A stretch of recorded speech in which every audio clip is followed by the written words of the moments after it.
Desde el Centro de Noticias de Caracol Televisión en Bogotá, esto es Noticias Caracol, edición del mediodía.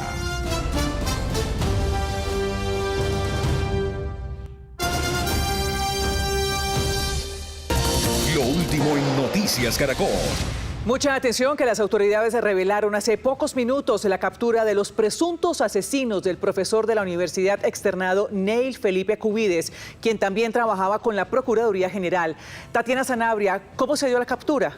¿Qué tal? Buenas tardes. Después de labores investigativas de la Fiscalía General de la Nación en varias diligencias de allanamiento en Bosa y San Cristóbal, en Bogotá, fueron capturadas 4 personas que harían parte de una red delincuencial dedicada al paseo millonario que retuvo al docente minutos después de que tomara un taxi en inmediaciones a un centro médico ubicado en la localidad de Chapinero en la noche del pasado 15 de enero. Según videos de cámaras de seguridad, realizaron varias transacciones bancarias, lo agredieron hasta causarle la muerte e intentaron desaparecer su cuerpo, el cual fue encontrado por agentes del CTI en una zona rural en la localidad de Usme con signos evidentes de violencia y estado de calcinación. En las próximas horas los capturados serán presentados ante un juez. La Fiscalía buscará imputarles los delitos de homicidio, secuestro, tortura y concierto para delinquir.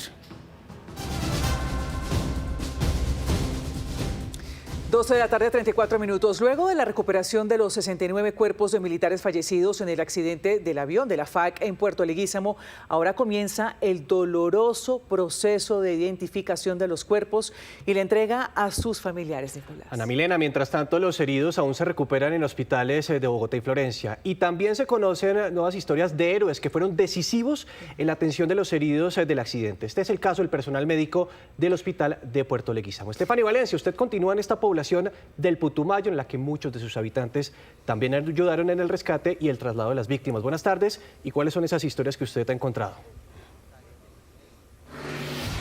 Nicolás, buenas tardes. Mire, ha generado mucho impacto, primero que todo, el poder ya dimensionar desde el aire la magnitud que tiene o que tuvo este accidente aquí en la zona. Estamos aproximadamente a un poco más de 1 kilómetro del aeródromo de Caucayá, que fue desde donde despegó la aeronave, y es impresionante estas imágenes de dron, cómo se observa el impacto de este accidente después de que explotara esta aeronave y afectara aquí alrededor, generando una gran conflagración a raíz, por supuesto, también de la gasolina que expulsó esta aeronave antes de chocar, pero también todo el impacto pues ambiental que se generó también en la zona. Aquí siguen las labores y nosotros hemos estado del lado de la gente, la comunidad que sigue aquí también ayudando como puede en las labores que adelantan también las autoridades, y es allí como hemos encontrado esos otros rostros de héroes que también ayudaron a salvar vidas en medio de esta trágica emergencia que se registró aquí en Puerto Leguízamo. Estamos hablando de todos aquellos enfermeros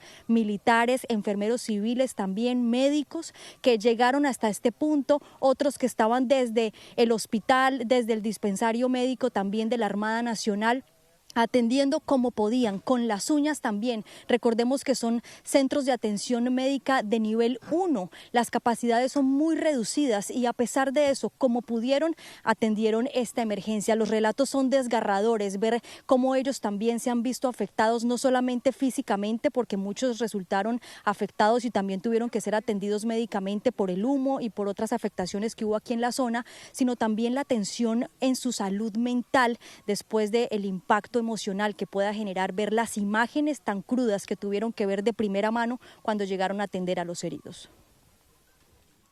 No había tiempo para el asombro, sino para actuar. Entre los restos aún humeantes llegaron bomberos, enfermeros civiles y militares a rescatar sobrevivientes en medio de condiciones muy hostiles.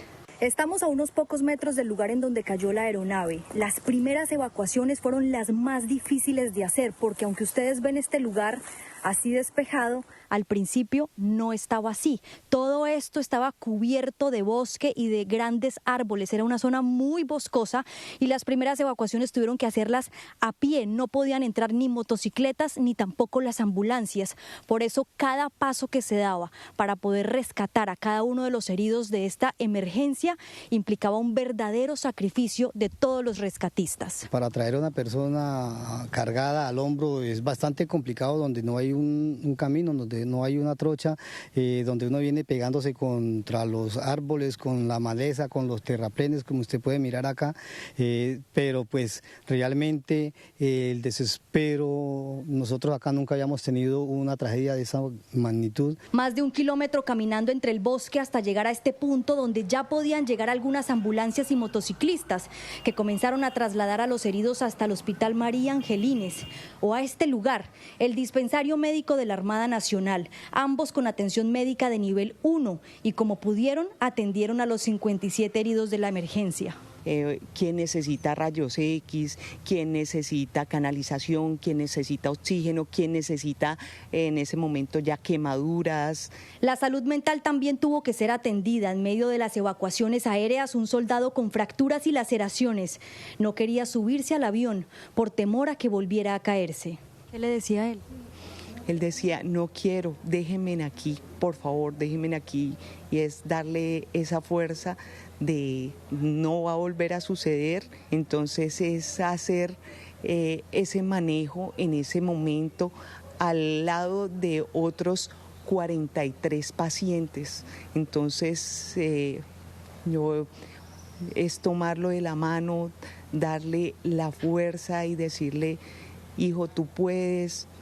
Podemos salir de esta situación, tus compañeros también te necesitan. La atención psicológica del personal médico también fue prioridad. Llegaron heridos y cuando veo uno de mis tripulantes que se había afectado por inhalación de humo porque se había metido en el avión a rescatar, yo dije, Señor Dios mío, tengo que darle fortaleza a ese hombre.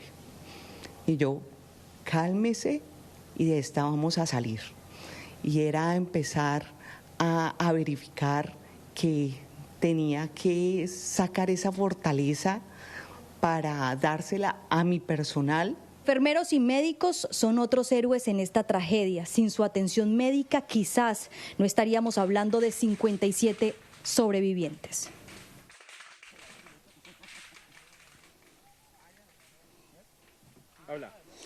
Una comunidad que se ha mostrado muy solidaria. Este accidente ha sacado a flote de qué está hecha la población de Puerto Leguízamo. Aquí hemos visto cómo todos se han abrazado, cómo todos se han unido como uno solo para poder ayudar lo mejor que puedan en esta emergencia, para poder extenderle una mano a la fuerza pública, quizás en el momento más difícil que han tenido que atravesar en las últimas décadas. A esto se suma esa solidaridad y se vio reflejada en una velatón que hubo anoche. Estuvimos en el parque principal del pueblo, en el monumento a los héroes caídos. Allí se reunió toda la población civil afuera de la iglesia después de una eucaristía, después de elevar oraciones por las víctimas. Se unieron en una velatón muy conmovedora en donde pudieron expresar, digamos, públicamente y abiertamente la sensación que esto ha generado en la población. Ha sido impresionante porque el secretario de gobierno decía que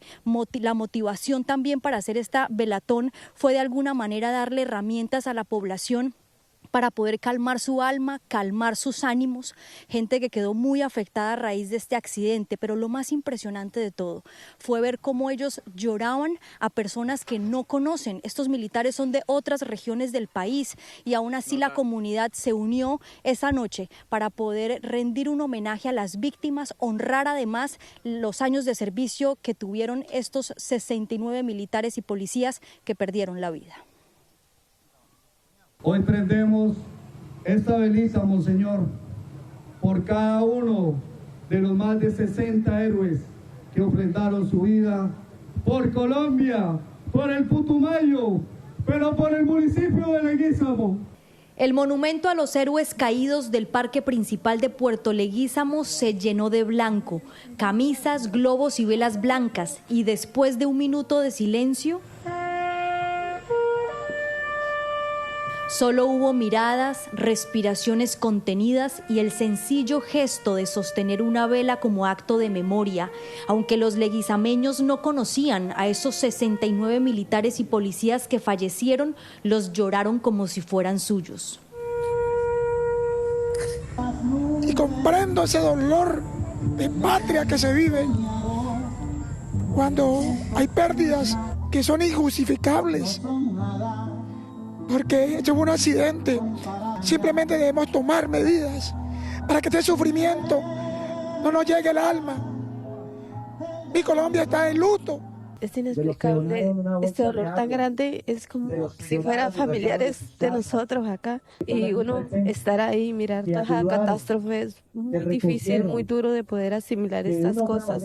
Con la bandera a media asta y en medio de 3 días de luto declarado en el municipio, destacaron la unidad de todo un pueblo por servir a la fuerza pública en su momento más difícil.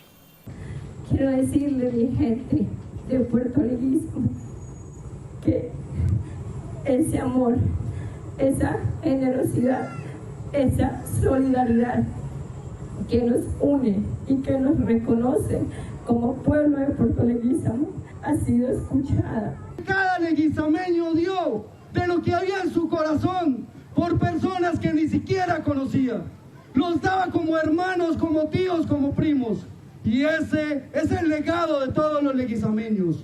Unidad, amor y confianza entre todos. Ilumina las vidas de sus familiares y de las personas más cercanas. Dios los acoja y que ellos sigan brillando como luz en el camino de muchas personas. Los héroes de Colombia. La comunidad se acercó a dejar su vela en el monumento y mezclada entre la gente había una mujer que abrazaba la foto del soldado Junior Pertús, a quien perdió en el trágico accidente junto a sus amigos militares. Un dolor muy horrible de haber perdido 60 héroes que han estado con nosotros, cuidándonos, protegiéndonos.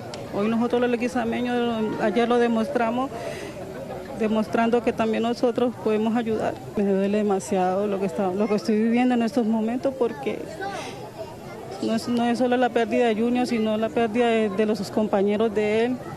Una comunidad herida y sin respuestas, pero todos, con la mirada baja y profundo silencio y respeto, parecían compartir algo, la necesidad de estar ahí para acompañar y abrazar a la distancia a las familias de las víctimas. Una manera de mostrarle ese respaldo a las familias de las víctimas, mucho dolor aquí en Puerto Leguízamo, que se ha visto manifestado en el rostro de todos sus habitantes. Nosotros estamos aquí desde el punto donde ocurrió el accidente, en donde a pesar de que ya se recuperaron todos los cuerpos, pues está todo el cuerpo del CTI de la Fiscalía haciendo una reconstrucción de cómo ocurrió el accidente para poder aportar en las investigaciones y, por supuesto, contribuir en llevarle respuestas a las familias de las 69 víctimas. Stephanie, pues a propósito de su reporte, desde primera hora de este miércoles comenzaron a llegar a Medicina Legal en Bogotá familiares provenientes de diferentes regiones del país que esperan la entrega de los cuerpos de los militares fallecidos en el accidente. María Juliana Reyes, ¿cuándo comienza la entrega? Nicolás, pues la entrega, según el director de Medicina Legal, iniciaría en horas de la tarde, pero en este momento nos encontramos con el ministro de Defensa, Pedro Sánchez, que hace al menos o desde las 11 de la mañana se encuentra aquí hablando con los familiares de las víctimas. Bienvenido a Noticias Caracol, que pudo conversar con ellos. La fuerza pública es una familia y quienes murieron allá son nuestros familiares también. Aunque tengamos diferente apellido, también pertenecen a esta sangre de patriotas, de hombres y mujeres que defienden a la patria. Con las familias puedo interactuar. Entiendo su dolor porque yo también lo viví hace 14 años cuando perdí a un hermano en condiciones muy similares. Sé la angustia, sé el desespero que se genera por conocer rápidamente si su hijo o si su hermano murió allá, pero hay unos procesos, unos protocolos que hay que seguir para poder garantizar que la persona que se dice que murió, sí es así. Frente a ello hago un llamado a toda la comunidad que nos ayuden en algo tan sencillo. Aquí hemos encontrado personas inescrupulosas, diciéndoles que aquí cobran en Medicina Legal para hacer el procedimiento. Eso es falso. Que ellos incluso pueden ayudar para que le hagan el procedimiento más rápido. Eso es falso. Que el transporte fúnebre, eso cuesta y que ellos pueden ayudarles a conseguir vehículos. Eso también es totalmente falso. que las causas del accidente fueron X o Y cosa. Eso es totalmente falso, hay un proceso investigativo que se está adelantando. Y por último, que les pueden brindar ayuda o asesoría, no. La fuerza pública dispone de un cuerpo de psicólogos y jurídicos para brindarle toda la ayuda respectiva. Ministro, importante esto último que dice también, y es que muchas familias llegan buscando también respuestas. Dicen ellos que aún no se explican qué fue lo que sucedió. ¿Qué les ha comentado usted con respecto a eso? ¿Cómo avanzan las investigaciones también? Que tengan toda la tranquilidad que sabremos la verdad. Es algo que se exige de parte de toda Colombia, es algo que se exige en cualquier accidente aéreo, conocer exactamente qué pasó. Pero mencionar hipótesis, generar especulaciones. Yo fui piloto con 6.800 horas de vuelo. Solo puedo decirle que eso es irrespetuoso, pero también irresponsable. Irrespetuoso con un proceso muy riguroso, irresponsable con el dolor de las personas que aprovechan para generar especulación frente a unas respuestas claras que necesita la familia. Otra de las claridades que también hay que hacer y que quizás el presidente Gustavo Petro ha hecho mucha acotación, y es que ha manifestado en diferentes medios que este avión era obsoleto. ¿Qué puede decirle también a las familias ante lo que dice el presidente? El día de ayer se le explicó al país cuáles eran las condiciones en las cuales se encontraba esa aeronave, esa tripulación, la pista, las condiciones meteorológicas, y por parte de la FAC concluye primero que si bien es una aeronave que tiene tenía 43 años de ser fabricada, es una aeronave que se encontraba en plenas condiciones de aeronavegabilidad, que llegó aquí en el 2020, se hizo un trabajo de mantenimiento y ya lleva 1000 horas volando esa aeronave. Segundo, el presidente fue muy enfático en eso también, que la tripulación que iba a bordo era totalmente experimentada. Tenía el conocimiento, la preparación y estaban en condiciones plenas para cumplir la misión, y que serán las investigaciones las que concluyan qué pasó. Pero nadie se va a subir, una tripulación no se va a subir en una aeronave donde crea que va a fallar. Por eso se exigen unos protocolos muy rigurosos, que las familias tengan la tranquilidad de que estamos obrando con toda la celeridad y con toda la transparencia para conocer lo que pasó. Ministro, muchísimas gracias, y pues esperamos que las investigaciones se den para darle también respuesta a estas 69 familias. Recordemos... Cuénteme, ministro, claro. Sí, también creo que es bueno que aquí la nación se una en torno al dolor de las familias, y creo que pueden ayudar a través del Ministerio de Defensa.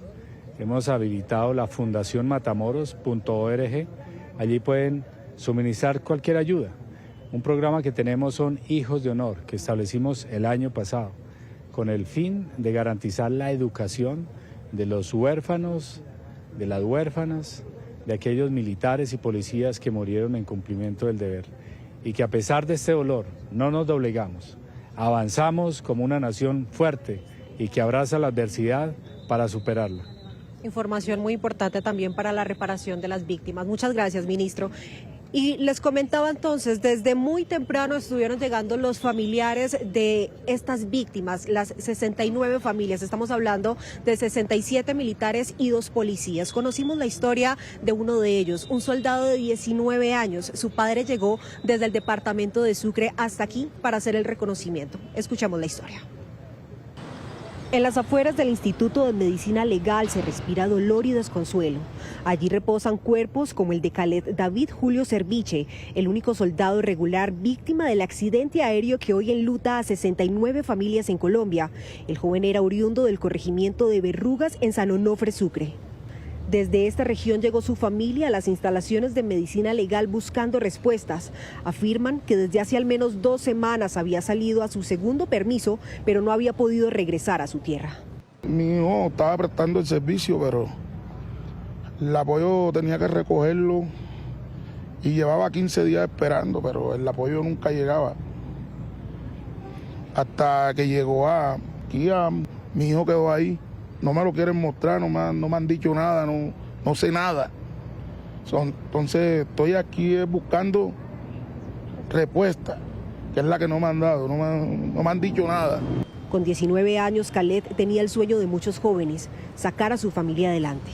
¿Su hijo tenía ilusión de continuar con esa carrera militar o qué le decía? Sí, quería quedarse porque como nosotros somos de bajos recursos y no teníamos trabajo ni nada de eso, o sea, él nos decía que nos iba a comprar una casa, que nos iba a tener mejor, pero nada, no se pudo. Así como la familia del joven Khaled, son decenas las que deberán enfrentarse a uno de los momentos más difíciles de la historia de su vida. Reconocer el cuerpo sin vida de un ser querido que estaba poniendo el pecho por su país y en un evento desafortunado, su luz se apagó.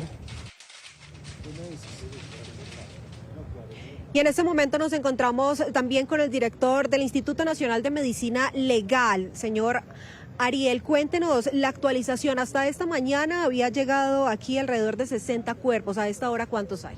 En este momento tenemos 69 cuerpos aquí en el Instituto Nacional de Medicina Legal y Ciencias Forenses en la ciudad de Bogotá. Y en este momento también ya hemos identificado 12 cuerpos ya completamente identificados.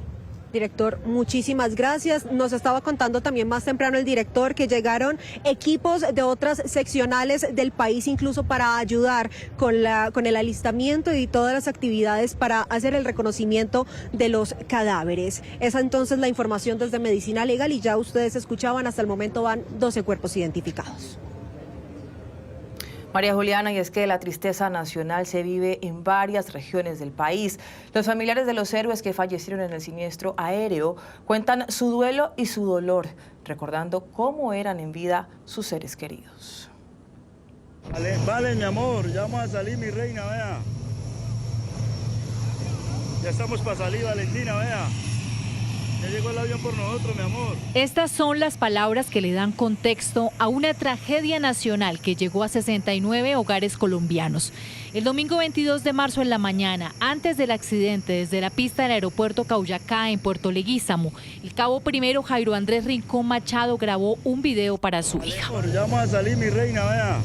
Minutos después de enviar el video, el suboficial pudo salvarle la vida a varios de sus compañeros, quienes le contaron a sus familiares cómo de verdad se convirtió en el héroe de ellos.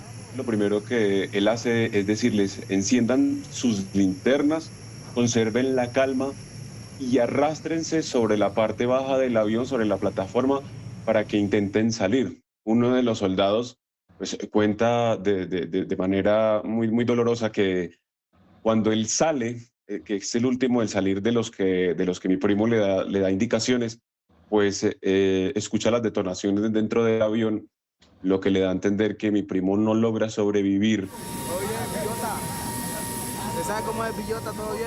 Hoy en Quibdó recuerdan los mensajes y las palabras que quedaron pendientes por decir y por vivir en la familia del soldado Juan Sebastián Chaverra, de apenas 23 años. Contento mi sobrino porque ya salía pues de permiso y lo esperamos pues con esa alegría que siempre lo esperamos en la casa. Y pues cuando me llama mi hijo que también es soldado y viene de permiso y me llama y me dice papá, llorando, Juanca murió. El dolor es inexplicable, sobre todo cuando el siniestro ocurrió mientras sus familiares, como siempre, mantenían el deseo de verlos de nuevo en casa. Así lo cuentan los seres queridos del soldado profesional Arley Camilo Tordesilla en Montería. Él había llamado en estos días, quería compartir con nosotros, para que le dijo a mi hija: primita, recógeme toda mi familia para estar reunido con mi familia. Nosotros lo esperábamos a él vivo, no así como nos está llegando ahora. Mientras tanto, en Tumaco, la historia de este luto se cuenta en una fotografía, la última que se tomaron los hermanos Solís antes de que el avión despegara. Pero cuando ya después me doy cuenta del accidente y ya llamo a mi hijo Ali, me dice: mamá, Haider se murió. Imagínese el desespero de él. Corrió a buscar a su hermanito y después que lo sacó entre las latas de ese avión. Son los relatos de un luto que recorre al país en un hecho sin precedentes en la historia de las fuerzas militares en Colombia. Y en el hospital militar son atendidos 26 de los uniformados heridos en el accidente aéreo, así como un rescatista que también sufrió lesiones. Allí además se rindió hoy un homenaje a los fallecidos. ¿Cuál es el último reporte, Juan Andrés Beltrán? Buenas tardes, mire, primero le voy a hablar del homenaje. que ustedes pueden ver allí la ofrenda floral que rindieron tanto el personal médico como el personal militar de este centro médico, con el letrero honor a los 69 héroes, porque mientras en otras partes del país también han dado la lucha por salvar a los sobrevivientes de este siniestro aéreo, acá en el hospital militar también estas personas se han puesto a la tarea de mantener estables a los 26 militares y un rescatista que permanecen en esta institución. 2 de ellos permanecen en cuidados intensivos, sin embargo nos han dicho que están estables y que es probable que en las próximas horas o en el transcurso de esta semana mejor a la mayoría de ellos les den de alta, puesto que están recibiendo la atención, que hay una fuerte afectación principalmente en todo el aspecto psicológico, pero pues están haciendo todo lo respectivo para atenderlos. Hace pocos minutos hablamos con un teniente que iba en el avión y milagrosamente sobrevivió y nos envió este mensaje minutos antes de entrar a cirugía. ¿Sí lo van a operar?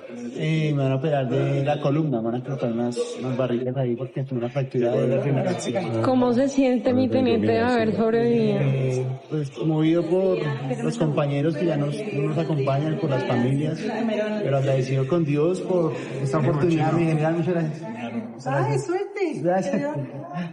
Agradecido con la vida, con Dios por esta oportunidad. Ya para seguir adelante, vivir la hora. En este momento varios altos oficiales están haciendo la visita a los heridos, muchos familiares están acá contentos porque hay una óptima noticia, una buena recuperación de sus familiares. Sin embargo, pues hay algunos casos que todavía están revisando acá el personal médico y que por supuesto más adelante les estaremos informando, también posterior a la visita del ministro de la Defensa, que se espera que en minutos esté acá en el Hospital Militar Central. Gracias, Juan. En cualquier momento, entonces, regresamos con usted, 12:59. De otro lado, en Puerto Asís, Putumayo, hay una familia con 2 sobrevivientes del accidente aéreo de Puerto Leguízamo. Uno de ellos está hospitalizado y el otro soldado resultó ileso tras no haber subido a la aeronave. Este es un informe de Valentina Gallego. Doña Mellanit Farfán es la mamá del soldado Fidel Ortiz Farfán, uno de los sobrevivientes de la tragedia en Puerto Leguízamo. Hoy madrugó a la iglesia a darle gracias a Dios, pues describe lo sucedido como un milagro de vida.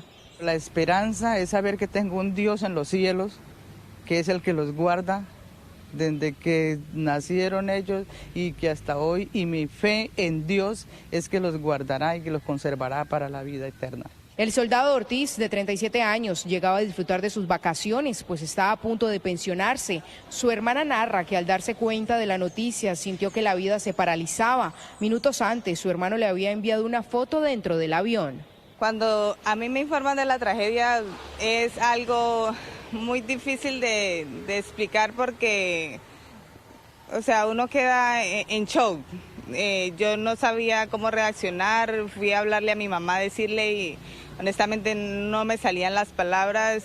Ella es Darly Ortiz, la otra hermana de Fidel Ortiz. Tenía su corazón dividido, pues su hermano estaba vivo, pero no sabía nada del paradero de su novio, otro soldado identificado como Omar Salazar Páez, quien también tendría que ir en el avión. Lo que nunca imaginó es que a último minuto el uniformado tuvo que bajarse de la aeronave. Asegura que su mascota Odi le salvó la vida. Mi novio no se subió al avión porque para subirse en ellos tienen un protocolo de peso y a los caninos no los habían pesado. Entonces mi novio tiene un perro que yo le regalé y ya estaba subido en el avión y un superior lo hizo descender, que lo llevaba en el próximo vuelo. El soldado Salazar se encontraba todavía en el aeropuerto cuando sucedió la tragedia. Corrió a visitar a sus compañeros para darles una voz de aliento. Su novia asegura que la vida le cambió para siempre. Por una parte él me dice, mami, tranquila, yo estoy bien, no se preocupe, pero por otro lado se le nota en su rostro la tristeza de haber perdido la mayoría de sus amigos, sus compañeros de trabajo. Mientras tanto, el soldado Ortiz, que resultó gravemente herido en el accidente, se recupera en el Hospital Militar de Bogotá. En medio de esta tragedia hay un pronunciamiento del Vaticano, de la Santa Sede. El Papa León XIV, en una comunicación enviada a través del nuncio apostólico, expresó su dolor por el accidente aéreo ocurrido en Puerto Leguízamo, esto en el departamento de Putumayo. En la carta firmada por el secretario de Estado del Vaticano, Pietro Parolin, expresa que ofrece sufragios por el eterno descanso de los fallecidos y al mismo tiempo afirma que eleva oraciones por la pronta recuperación de los heridos. Asimismo, en el documento señala, abro comillas, ruego a vuestra excelencia que transmita el sentido pésame de su santidad, junto con expresiones de consuelo a los familiares que a esta hora de dolor lloran la separación inesperada de sus seres queridos y acompañan a los heridos en su recuperación. El Papa León XIV a la vez pide al Señor que derrame sobre todos ellos los dones de la serenidad espiritual y de la esperanza cristiana y les imparta de corazón la confortadora bendición apostólica.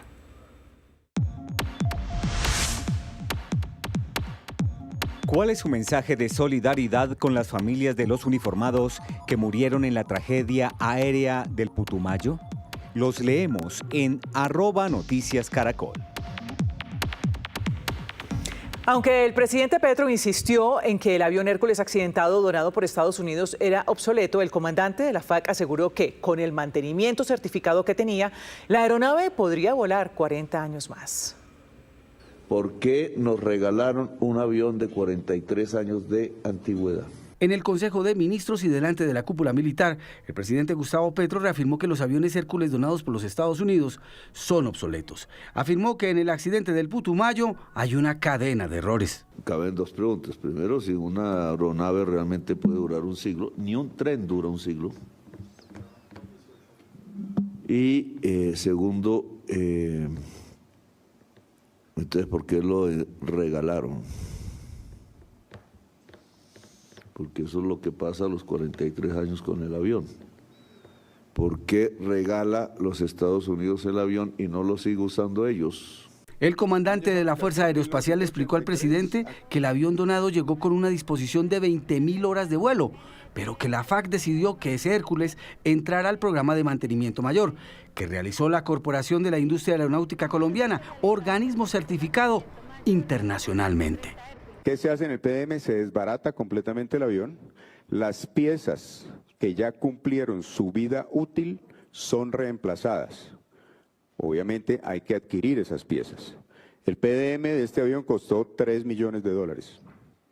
Lo pagó la Fuerza Aérea Colombiana adquiriendo estos sistemas en el mercado. Como constan estos videos de la SIAC y certificados, el Hércules entró en mantenimiento en febrero de 2021. Se le cambió toda la aviónica y se le pusieron sistemas de aeronavegación de última generación. El mantenimiento de motores, sensores y hasta piezas de fuselaje fue total. El C-130 fue entregado como nuevo en julio de 2023. Un avión de estos, que en este momento tenemos 4 aeronaves, 3 ahora, cada avión vuela unas 500 horas anuales. Entonces podemos dividir las 20.000 horas que le quedan disponibles entre 500 y nos da que todavía el avión puede volar 40 años más. El excomandante de la base de mantenimiento de Madrid, general en retiro Gonzalo Cárdenas, le pidió al presidente Petro respeto por el profesionalismo de la FAC y respeto por la investigación. Esto no fue una falta de mantenimiento, esto no fue una falta de presupuesto, porque si el avión estaba volando era porque tenía una garantía para poder estar volando y las tripulaciones estaban habilitadas para cumplir este tipo de misión. Dijo que las especulaciones no ayudan, confunden y dio puntos claves en los que deben estar concentrados los investigadores. Porque si bien es cierto, el avión estaba volando en una de las condiciones críticas más importantes que tiene uno como tripulante. Baja altura, baja velocidad. Pero aquí es más difícil despegando que aterrizando, porque aterrizando va uno buscando un campo. Aquí están saliendo donde hubo una desaceleración que no tiene explicación ahora y por eso se pudo originar el accidente. Mi invitación, esperemos que la comisión actúe. Esta mañana el presidente Petro en su cuenta de X manifestó nuevamente su inconformidad con las explicaciones que dio en detalle el comandante de la FAC e insiste en su hipótesis sobre la vejez del avión. Dijo que pedirá el listado de oficiales y funcionarios públicos que tienen responsabilidad en la adquisición del mantenimiento de la nave accidentada.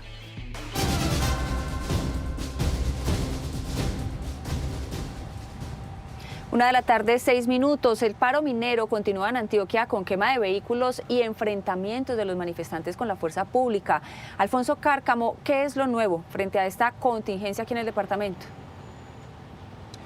Tatiana, muy buenas tardes para usted y para todas las personas que están conectadas a esta hora con Noticias Caracol. Hay que decir que lo más reciente frente al paro minero, que recordamos ya completa 10 días en el Bajo Cauca y que también afecta al departamento de Córdoba, pasa por 3 hechos puntuales. El primero tiene que ver con la quema de una ambulancia en el municipio de Caucás en las últimas horas, afectando directamente a la misión médica. El segundo, que aparte de quemar los vehículos, los camiones también están saqueándolos, y dice el sector transporte que esto los afecta directamente y afecta aún más la economía. Y el tercer punto, información que nos acaba de llegar desde la zona, y es que en Zaragoza se ha hecho un nuevo cierre con llantas quemadas que obviamente obstaculiza el paso por esa zona y que dificulta todo el panorama de este paro minero. Importante, mañana hay reunión nuevamente con el gobierno nacional y se espera que allí se lleguen a acuerdos para levantar este paro. En el Bajo Cauca antioqueño la violencia sigue escalando en medio del paro minero. Lo que comenzó como una protesta se transformó en escenas de terror, carreteras bloqueadas, vehículos incinerados y lo más alarmante, ni siquiera las ambulancias se han salvado del vandalismo. Los transportadores denuncian que a la pérdida de los camiones incinerados se le suma el saqueo de la mercancía de los mismos. 5 vehículos incinerados, tipo camión, 3 vehículos de ellos saqueados después de incinerados. Y lo otro es que estamos previendo que de pronto estos vehículos que están incinerados, como no son fáciles de sacar de la zona, pues empiecen a robarse las piezas de los vehículos que están incinerados, haciendo más difícil la recuperación tanto económica como el salvamento. En medio de las protestas, los mineros denuncian que hay personas lesionadas debido a los enfrentamientos con la fuerza pública. Se encontraban personas, mujeres en la cocina atendiendo el personal, y estas personas de Nundemo atacaron a estas personas. Las pérdidas en el sector transporte se acercan a los 20.000 millones de pesos. Son más de 28.000 operaciones de transporte de carga afectadas. Se pide a las empresas de transporte de carga y a los generadores de carga que no manden mal vehículos, que no los hagan represarse precisamente los sitios de control que tiene la policía y el ejército. Hay vías alternas como la del Magdalena Medio. La crisis de orden público se agrava mientras crece la angustia de una comunidad atrapada en medio del caos y bloqueos de vías en Caucasia principalmente. Este jueves será un día clave porque se espera que se reanuden los diálogos con el gobierno nacional y puedan llegar a acuerdos para levantar el paro. Noticia en desarrollo en Noticias Caracol. 1:09 p.m. En el sur de Bogotá, una familia vive una tragedia luego de que un hombre asesinara a su pareja sentimental y a las 2 hijas de ellas. Según las autoridades, el crimen se habría cometido en medio de una discusión por celos. El presunto agresor permanece hospitalizado. Fue en esta casa del barrio Atalayas, en el sur de Bogotá, donde las autoridades encontraron los cuerpos sin vida de Daisy Granados, de 42 años, y de sus hijas Karen, de 20, y Daniela, de 17 años. Llamada a la línea 123, realizada por un familiar de las víctimas, alertó a los informados, quienes acudieron esta mañana a una residencia ubicada en el barrio Atalayas de la localidad de Bosa. De acuerdo con los investigadores, el crimen habría ocurrido el día sábado, pero solo hasta en las últimas horas fueron encontrados los cuerpos sin vida de las 3 mujeres, luego que la familia de las víctimas denunciaran que no tenían contacto con ellas. Y con apoyo del Cuerpo Oficial de Bomberos ingresaron al inmueble, hallando los cuerpos sin vida de una mujer de 42 años y sus 2 hijas de 20 y 17 años. El señalado feminicida fue capturado por la policía, quienes confirmaron que una de las hipótesis del triple crimen habría sido por celos. Luego de una discusión entre la pareja, el sujeto atacó con arma cortopunzante a su pareja e hijastras. Asimismo, el victimario, pareja y padrastro de las víctimas, quien se encontraba en el lugar de los hechos, inmediatamente fue capturado, remitido al centro médico por aparente intento de envenenamiento. El hombre de 40 años permanece en el hospital de Bosa bajo custodia de la policía y una vez los médicos le den de alta, será judicializado por el delito de feminicidio. Por otra parte, más de 40 viviendas fueron destruidas por un incendio registrado esta madrugada en el oriente de Cali. En el suceso también se reportaron 4 personas lesionadas. Y Alex Henao, ¿qué se sabe de los heridos? Buenas tardes. Saludo especial para ustedes y para la audiencia de Noticias Caracol en Vivo. Estamos en el lugar de la noticia. Quiero mostrarles, así luce a esta hora, el lugar donde más de 40 viviendas fueron arrasadas por un voraz incendio. El reporte que entregan hasta el momento da cuenta de 41 viviendas de más de 200 personas damnificadas. 4 de ellas que presentaron lesiones leves fueron atendidas en centros hospitalarios. Ustedes pueden observar, porque aquí no solo están presentes los afectados, también hacen presencia los vecinos, familiares, los organismos de socorro, la alcaldía distrital a través de diferentes dependencias, liderando el censo con el que se establecerá el número total de los afectados por este incendio que se registra en el oriente de Cali. Un cortocircuito habría causado el incendio que arrasó con 41 viviendas ubicadas en un asentamiento incompleto ubicado en el sector de Los Lagos, oriente de Cali. La conflagración registrada en la madrugada de este miércoles dejó a casi 200 personas damnificadas. Estamos trabajando con 4 máquinas bombas, 3 carrotanques, 4 ambulancias, un vehículo de logística para un total de 25 unidades en el control de ese incendio. Es algo muy triste porque la gente de igual manera con mucho esfuerzo consigue sus cositas y pues que de la noche a la mañana sea como haya sido, que no se sabe cómo fue el incendio y que quede con las manos cruzadas, pues es muy doloroso eso. Que si alguien puede ayudar, sí, de verdad que sería una gran bendición, sí, porque hay gente que perdió todo. Por ejemplo, yo perdí todo, perdí mi moto, perdí todo, pero de verdad que hay gente que realmente no necesita en estos momentos, sí, y si alguien puede colaborarlo, ¿sí me entiende? No solamente es con plata, ¿sí? Usted puede colaborar con un colchón a alguien, sí, eso es una bendición para la persona. Entre los afectados se encuentran 4 personas que fueron atendidas en centros asistenciales, aunque no registran heridas de gravedad. La alcaldía distrital anunció auxilios de arrendamiento hasta por 6 meses para las víctimas. Desde la alcaldía se están atendiendo las víctimas, recibirán un auxilio de vivienda de 600.000 pesos por hogar, además de otros auxilios y ayudas humanitarias que recibirán. Las secretarías de Gestión del Riesgo y Hacienda permanecen en el terreno, evaluando los daños y realizando caracterización para posteriormente hacer entrega de ayudas humanitarias. Y una millonaria estafa denunciaron ciudadanos en Medellín que dejaron sus carros en un concesionario para su venta.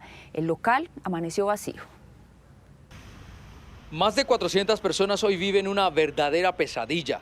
Confiaron sus vehículos a un concesionario con la esperanza de venderlos, pero de un momento a otro el establecimiento desapareció, dejando puertas cerradas, incertidumbre y un posible fraude millonario. Les dejé mi carro, una Ford EcoSport modelo 2018. Hasta el día de hoy no sé dónde está mi carro.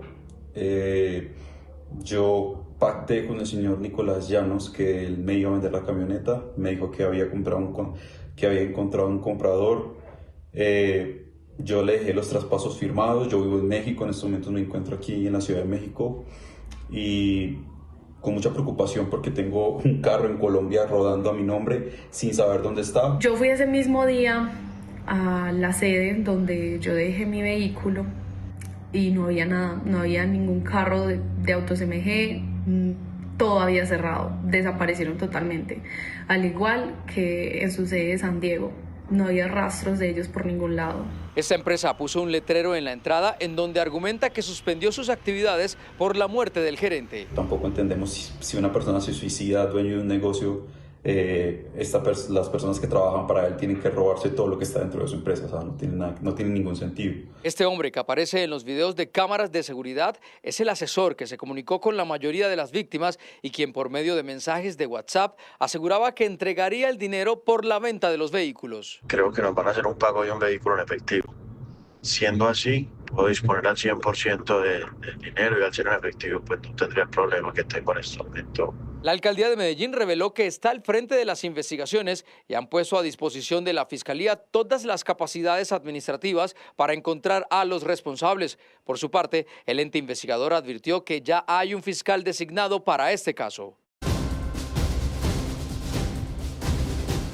1:31 p.m. Gracias por continuar con nosotros. El Senado de la República aprobó en tercer debate el proyecto de ley que prohíbe la mutilación genital femenina en todo el país. Juan Pablo Contreras, ¿qué contempla este proyecto? Nicolás, ¿qué tal? Muy buenas tardes. Mire, es un proyecto de ley que fue aprobado hoy en tercer debate en la Comisión Primera del Senado y lo que busca es generar conciencia en los territorios del país, en comunidades indígenas y comunidades apartadas donde esta práctica todavía sigue siendo recurrente. Mencionaban aquí en este debate que Colombia es uno de los únicos países de Latinoamérica en donde se genera la mutilación genital femenina, principalmente en niñas, en menores de edad. En los últimos 3 años se han registrado 180 casos y es por eso que entonces hoy este debate entra aquí en el Congreso de la República y va a pasar a cuarto debate en la plenaria del Senado de la República, y lo que buscan es llevar todo ese tipo de conciencia sobre los riesgos que puede tener para la salud de las niñas y de las adolescentes en quienes se practica, y también argumentan que no es una práctica cultural ni tampoco arraigada a varias tradiciones indígenas, sino que fue algo traído en los tiempos de la colonización y que naturalmente priva a muchas mujeres de sus derechos fundamentales. Ahora este proyecto de ley deberá pasar a cuarto debate y está a un paso de convertirse en ley de la República, esto teniendo en cuenta que tiene los tiempos en contra, ya que tiene hasta el 20 de julio para convertirse en un proyecto de ley que se han sancionado por la presidencia. Juan Pablo, gracias. El acoso sexual se volvió un tema nacional después de que Caracol Televisión tomara medidas por las denuncias que recibió contra 2 periodistas y presentadores del noticiero. En las últimas horas se pronunció la defensora del pueblo, Iris Marín, con un contundente llamado para que se eliminen este tipo de comportamientos en todos los contextos sociales y empresariales. El acoso sexual ocurre en instituciones, en empresas, en medios de comunicación, en universidades, en espacios comunitarios y en lugares más cotidianos como el transporte público, el colegio, etc. Estamos frente a una violencia estructural que no distingue sectores ni niveles de poder y que requiere una respuesta estructural también. Sin embargo, es más difícil enfrentarlo cuando quien ejerce el acoso sexual es una persona poderosa, ya sea porque tiene poder político, institucional, económico, porque goza de un reconocimiento social o académico o porque es reconocido como una personalidad. Erradicar esta violencia implica transformar las condiciones que la permiten, romper el silencio, desmontar la impunidad y garantizar que haya consecuencias. Los datos lo confirman. En Colombia, de acuerdo con el informe de violencia de género en contra de mujeres periodistas en Colombia, publicado a finales de 2020 por la campaña No es hora de callar y el Observatorio de Democracia de la Universidad de los Andes, 6 de cada 10 mujeres periodistas han vivido violencia de género en sus espacios laborales. Casi 8 de cada 10 conocen casos de violencia contra colegas. Y en la mayoría de estos, los agresores son personas con poder dentro de los mismos entornos laborales. Esto no es marginal, es estructural. 1:34 p.m. Con motivo del Día del Cáncer de Colon, les queremos recordar que esta es una enfermedad en la cual un chequeo a tiempo puede hacer la diferencia. Doctora Fernanda, buenas tardes. Sí, Ana, buenas tardes. El cáncer de colon es uno de los que podemos identificar apenas está empezando. Tenemos diferentes exámenes. Uno clave es la colonoscopia, con la cual el médico puede ver directamente las paredes del colon y del recto. Sin embargo, todavía la gente tiene cierto recelo a esta prueba cuando es rápida, la cubre la EPS, se puede hacer bajo sedación. De verdad que no hay que esperar a que los síntomas ya sean tan evidentes que no haya nada más que hacer. Y ahí va el otro consejo. Las personas sangran o están distendidas de manera persistente y no consultan. Por ejemplo, se autodiagnostican. No, es que eso son las amibas, es el colon irritable, son las hemorroides. Por favor, si diagnosticamos el cáncer de colon a tiempo, las probabilidades de hablar de curación son altas. El cáncer de colon es uno de los más frecuentes tanto en hombres como en mujeres en nuestro país. Esto lo ha convertido en un problema de salud pública. Cada año en Colombia se detectan aproximadamente 6.200 casos nuevos de esta enfermedad y desafortunadamente fallecen aproximadamente 2.700 personas. Esto se debe principalmente a los diagnósticos tardíos. Más del 90% puede ser curable si se detectan etapas tempranas en estadio 1 y 2, pero si se detectan etapas tardías 3 y 4, los porcentajes de curación son muy bajos y los porcentajes de mortalidad son muy altos. Esto podría ser diferente si las personas acudieran a exámenes como la colonoscopia, que permite detectar el cáncer de colon antes de que sea demasiado tarde. La colonoscopia es un examen muy seguro, que sus riesgos cuando es diagnóstica son muy bajos, que en un sitio en donde hay unos especialistas adecuadamente formados y se hace bajo sedación en la mayoría de casos, no causa mayores síntomas y que definitivamente sí es la forma de prevenir o de tratar lesiones que pueden ser premalignas, pueden ser malignas a futuro. Ojalá las personas tengan presente que no hay que esperar a tener síntomas para realizarse los chequeos de diagnóstico temprano. Ir al médico a partir de los 45-50 años, hacerse los exámenes de tamización, sangre oculta y vías digestivas, la endoscopia. Además de los chequeos médicos, es indispensable no pasar por alto los síntomas. No es normal tener sangrado, no es normal tener dolor abdominal, no es normal que sus deposiciones cambien abruptamente o que tenga cambios de diarrea a estreñimiento, que haya signos de anemia o anemia diagnosticada o que haya pérdida de peso inexplicable. Si bien es más probable que este tipo de cáncer se presente en hombres de más de 50 años, las mujeres y los jóvenes no están exentos de la enfermedad, aún más cuando hay antecedentes familiares de cáncer. Sin embargo, es mucho lo que se puede hacer en prevención. Actividad física, consumo de fibra con la dieta, mantener una dieta balanceada, evitando ultraprocesados, eso baja un poco el riesgo de cáncer. También evitar el consumo de tabaco, alcohol y controlar el peso serán sus aliados a la hora de prevenir el cáncer de colon. Insisto en el tema de la edad. Cada vez más personas jóvenes, 30, 40 años, están siendo diagnosticadas con cáncer de colon. Por eso la prevención es un tema de siempre y no ignorar las señales que da el cuerpo para consultar a tiempo aplica para todos. Feliz tarde, Nicolás. Doctora, a propósito de este tipo de cáncer, en el Valle del Cauca una empresa privada lanzó una campaña preventiva. Más de 300 colaboradores de la compañía Tecnoquímica se hicieron parte de una charla sobre prevención del cáncer de colon. El evento contó con la intervención de la Asociación Colombiana de Gastroenterología y la Asociación Colombiana de Endoscopia Digestiva. Este espacio hace parte de las estrategias educativas lideradas por Tecnoquímicas para la implementación de sus hábitos saludables en sus colaboradores.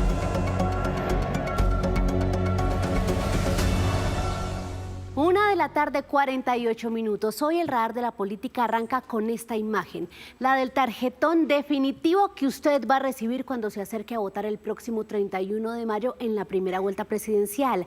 ¿Cómo se definieron las posiciones de cada uno de estos 14 candidatos en la tarjeta electoral?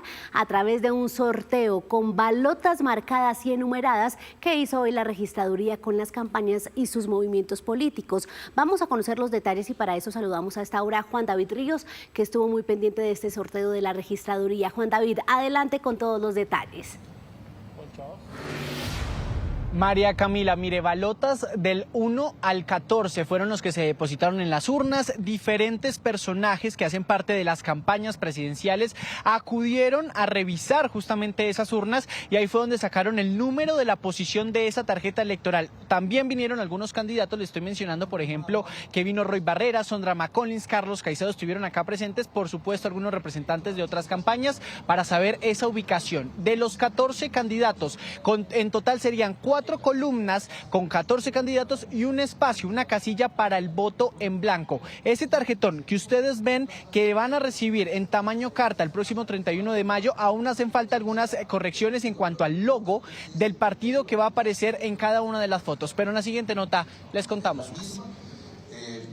La suerte está echada para los candidatos y sus fórmulas tras el sorteo de la registraduría y así quedó la tarjeta electoral para la primera vuelta.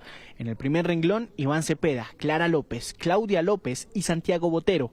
En el segundo, Abelardo de la Espriella, Mauricio Liscano, Miguel Uribe Londoño, Sondra McCollins.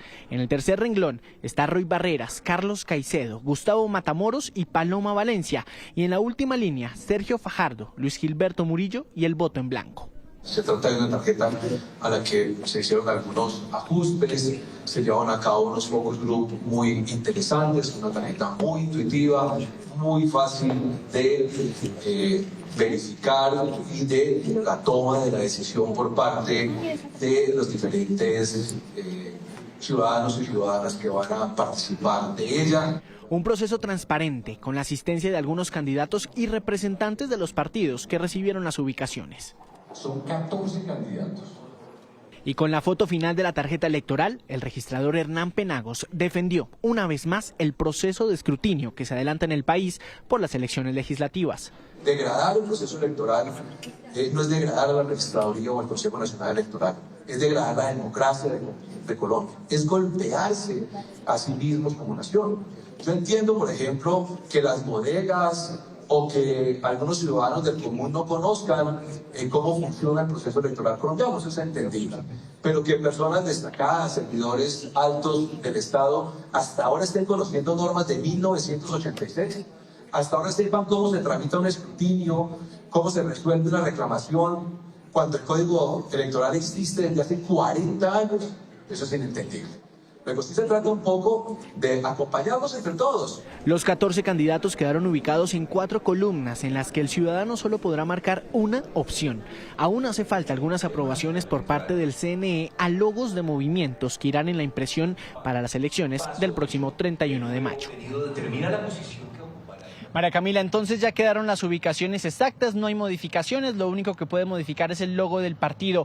Avanza el calendario electoral, les cierro con un dato, 31 de marzo es la fecha límite para que los ciudadanos que no han hecho algún tipo de cambio de su puesto de votación lo hagan para votar justamente a esta primera vuelta del 31 de mayo. Ya saben, si no lo han hecho 31 de marzo, es ese plazo, María Camila. Esa es la siguiente fecha importante, fundamental en el calendario electoral, Juan David, gracias. Vamos ahora a ver lo que pasa en las campañas. Iniciamos con la campaña de Paloma Valencia, que finalmente publicó lo que es la imagen de su campaña que dice la primera mujer presidenta en primera vuelta, Paloma presidenta. Esta imagen se definió justamente con su equipo y además de esta imagen también hay otra animación con Juan Daniel Oviedo, el candidato a la vicepresidencia. Juan Daniel Oviedo precisamente la acompañará la próxima semana en lo que tiene que ver en Semana Santa. Estarán visitando Popayán y miren ustedes cómo realizaron esa sesión de fotos para definir lo que es la imagen publicitaria que estará no solo en el periódico de Juan Daniel Oviedo, sino también en vallas publicitarias y por supuesto en las redes sociales. Ahora sí vamos a pasar a la candidatura de Iván Cepeda, que ha tenido mucho movimiento en estos días. Ayer el candidato y su fórmula a la vicepresidencia, Aida Quilcue, repitieron reunión con toda la bancada del Pacto Histórico, la actual y la electa. Esta vez fue en la sede del Polo Democrático, el partido de Cepeda que ahora hace parte del Pacto Histórico. A manteles dialogaron mientras desayunaron, fijando detalles de cómo llegar a cada rincón del país de aquí a la primera vuelta. Primero habló Iván Cepeda a la bancada, luego Aida Quilcue y luego se fueron a definir detalles de la estrategia publicitaria en redes y otros espacios. Nos cuentan que en la semana de Pascua se empezará a distribuir un periódico con las principales propuestas del candidato. Serán impresos millones de ejemplares para repartir en la gira nacional. Y de Cepeda vamos a pasar a Abelardo de la Espriella, que hoy estuvo en nuestra primera emisión. Habló de las razones por las que no aceptará definitivamente respaldos de los partidos tradicionales. Esto dijo Abelardo de la Espriella. Candidato, usted decidió una candidatura independiente, no aceptó apoyos de partidos tradicionales de cara a esa primera vuelta. ¿Por qué cerrarle la puerta a los partidos? Tal vez en este momento se están reuniendo las bancadas, seguramente ven su candidatura como una buena opción. ¿Usted por qué tomó esa decisión? Daniela, yo no sé qué le hace pensar a la gente que haciendo alianzas con los mismos de siempre se van a lograr las transformaciones que requiere Colombia. Yo no vine a hacer la política de siempre, vine a hacer una política diferente. Yo soy un hombre independiente en lo político e independiente en lo económico. No me financian los grandes grupos económicos, no tengo estructuras políticas ni vengo de la rosca política de siempre. ¿Cómo se supone que si uno defiende la extrema coherencia y está en contra del narcoterrorismo, se va a aliar con los que le dieron curules gratis a los delincuentes de lesa humanidad de la FARC en el Congreso? Si uno cree un Estado pequeño, ¿cómo se supone que uno se puede aliar con aquellos que engordaron el Estado para llenarse de puestos? Si uno está en contra de la corrupción, ¿cómo tiene coherencia terminar aliado con quienes han patrocinado la corrupción? Yo creo que Colombia necesita un liderazgo independiente. Ahora bien, en todos los partidos hay gente buena y hay gente mala. Yo apelo a la militancia buena de esos partidos.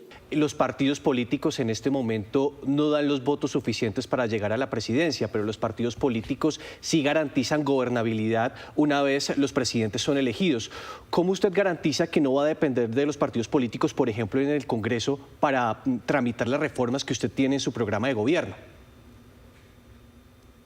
Es que son dos cosas diferentes. La gobernabilidad es un asunto de Estado.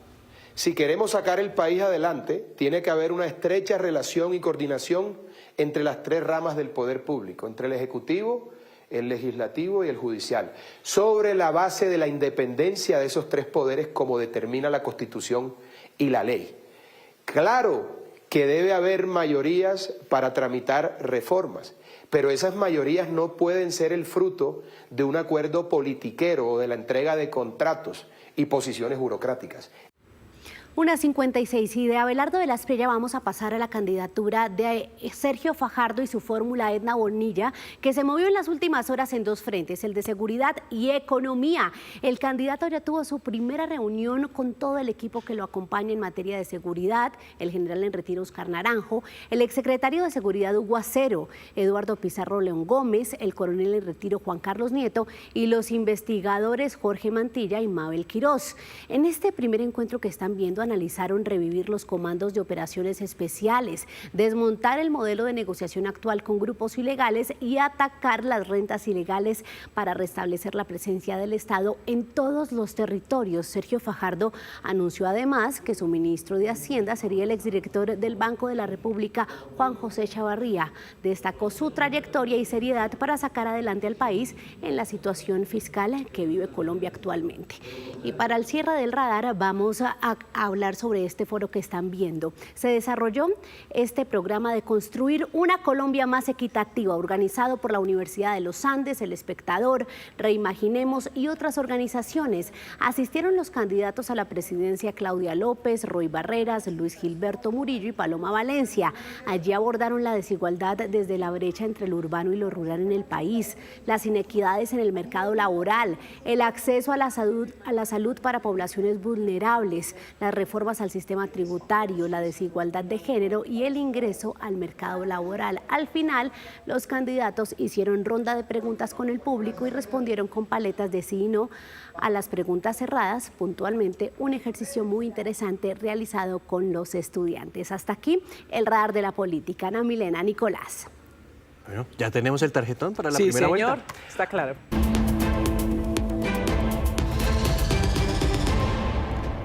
Estos son los sucesos que hacen noticia en el mundo a esta hora. Empezamos con un fallo histórico. Un jurado de Los Ángeles, California, declaró culpables a Meta y a YouTube de perjudicar la salud mental de menores en una histórica demanda sobre la adicción a las redes sociales, por la cual tendrán que pagar una indemnización de $3.000 millones. Estas son las reacciones a las afueras de la Corte cuando se leyó la sentencia del juicio, que empezó en enero con la demanda de una joven de 20 años que se volvió adicta a aplicaciones como Instagram y YouTube durante su infancia. Este fallo sienta las bases para unos 1.500 casos similares contra empresas de redes sociales.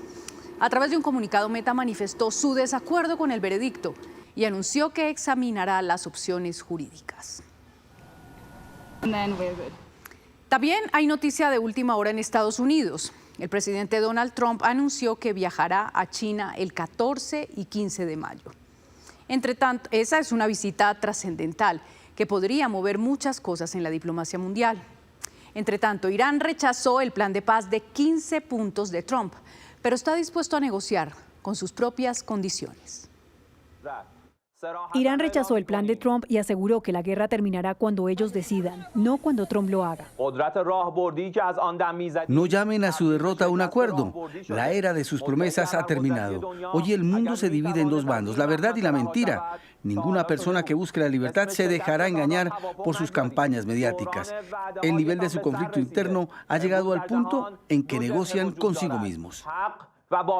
Agregó que no volverán a ver los precios anteriores de la energía y el petróleo hasta que comprendan que la estabilidad en la región está garantizada por sus fuerzas armadas. Trump expresó optimismo ante la posibilidad de un fin a la guerra. Las propuestas de Trump incluían un alto al fuego durante el cual las partes discutirían un acuerdo de 15 puntos que contemplaría la prohibición de que Irán enriquezca uranio en su territorio y la reapertura de la vital ruta petrolera del estrecho de Hormuz. A cambio, las sanciones contra Irán serían levantadas. Pese a estas negociaciones, no ha habido tregua en la actividad militar y siguen los ataques. Estados Unidos ordenó desplegar 2.000 paracaidistas del ejército en Oriente Medio. Pero la postura de Trump dio un respiro a los mercados financieros, que han fluctuado pero se han estabilizado en gran medida, como el petróleo. En cambio, Irán presentó sus propias condiciones, como el cese total de las agresiones y asesinatos por parte de Estados Unidos e Israel en Irán y sus aliados, un mecanismo que garantice que no se inicie una nueva guerra y la reparación de daños de los ataques. El último punto sería el reconocimiento de la soberanía de Irán sobre el estrecho de Hormuz como un derecho natural y legal de Irán. Mientras, el secretario general de la ONU advirtió: tras más de 3 semanas, la guerra está fuera de control. El conflicto ha superado límites que incluso los líderes consideran inimaginables. El mundo se enfrenta a una guerra a gran escala, a una creciente ola de sufrimiento humano y a una profunda crisis económica mundial. Esto ha llegado demasiado lejos. Y es que el panorama cada vez preocupa más. El jefe de la Cámara de Comercio Internacional, John Denton, advirtió que la guerra podría engendrar la peor crisis industrial. Y mientras todo esto ocurre, hay gente que está haciendo mucho dinero con la incertidumbre en torno a la guerra, y no de manera convencional, sino apostando en el llamado mercado de apuestas virtual. Plataformas como Polymarket y Kalshi han visto ganadores que al parecer apuestan con información privilegiada. Era el pasado lunes por la mañana cuando faltaban solo horas para que se cumpliera el plazo del presidente Trump y destruir la infraestructura energética de Irán, cuando a las 7:23 de la mañana dio la sorpresa. He instruido al Departamento de Guerra para que posponga todos los ataques militares contra centrales eléctricas e infraestructura energética iraníes durante un periodo de 5 días, sujeto al éxito de las reuniones y conversaciones en curso. 15 minutos antes de ese anuncio hubo una compra en el mercado de futuros del petróleo por cerca de $580 millones. Tras el anuncio de Trump hubo una venta masiva de esos futuros previamente adquiridos. Esto porque el precio del petróleo cayó en un 9.6% en el WTI y un 11% en el índice Brent, arrojando un resultado favorable para quienes habían apostado. Pero también hubo actividad en plataformas de mercados del futuro como Polymarket, donde hubo grandes ganadores. Esta es una cuenta anónima en la plataforma Polymarket, mercado de apuestas, Maratka87, horas antes de que se conociera el anuncio del presidente Donald Trump de la pausa de 5 días en los ataques y de conversaciones con Irán, apostó decenas de miles de dólares en que el precio del petróleo iba a bajar y en que habría un acuerdo del cese al fuego antes del 31 de marzo. Sus ganancias potenciales, tan solo minutos después del anuncio del presidente Trump, aumentaron en más de $100 millones. Y hoy sus ganancias potenciales son de $282 millones. Todas las apuestas, tanto en el mercado de futuros del petróleo como en Polymarket, están siendo señalados por los demócratas en el Congreso como apuestas hechas con información privilegiada. La presidenta interina de Venezuela, Delcy Rodríguez, reapareció en el escenario internacional en un foro global de inversiones en Miami. Su intervención, que ratifica el acercamiento con Washington, antecede a la llegada de una delegación venezolana a la capital estadounidense para reabrir la misión diplomática. Desde Caracas, pero ante una audiencia global reunida en Miami Beach, la presidenta encargada de Venezuela, Delcy Rodríguez, participó en el Foro Internacional de Inversiones organizado por el Instituto de Iniciativa de Inversión Futura de Arabia Saudita. En su intervención por videoconferencia, Rodríguez envió un mensaje claro: Venezuela quiere capital extranjero. El inversionista sepa que hay seguridad, que hay leyes en Venezuela que permitan retorno de sus inversiones de manera segura. También habló de una economía en transición con énfasis en nuevos sectores productivos. Estamos en un proceso de estabilización, de ejecución de reformas que se requieren para ese entorno productivo y para recibir inversiones que permita diversificar los motores productivos de la economía venezolana. Y al referirse a la relación con Estados Unidos, confirmó que ya envió a una delegación oficial venezolana a Washington tras el anuncio del Departamento del Tesoro estadounidense que emitió una licencia para que Venezuela reinstale su misión diplomática en ese país. En este momento nuestros diplomáticos se dirigen, están rumbo a Washington, a establecimiento del diálogo diplomático, político, geopolítico requerido para la vida de las naciones. Se trata de uno de los primeros pasos para restablecer relaciones con Estados Unidos y una de las primeras participaciones de Rodríguez en escenarios internacionales, especialmente en territorio estadounidense desde la captura de Nicolás Maduro. El foro en el que participó Delcy Rodríguez no solo reúne a líderes políticos, empresarios e inversionistas de todo el mundo, también se ha convertido en una de las vitrinas más importantes para el capital internacional. Allí analizan hacia dónde se mueve la inversión global y cuáles serán los sectores clave del futuro. Judy, gracias. Y captado en cámara, el momento en que un dron ruso impacta el centro histórico de Leópolis.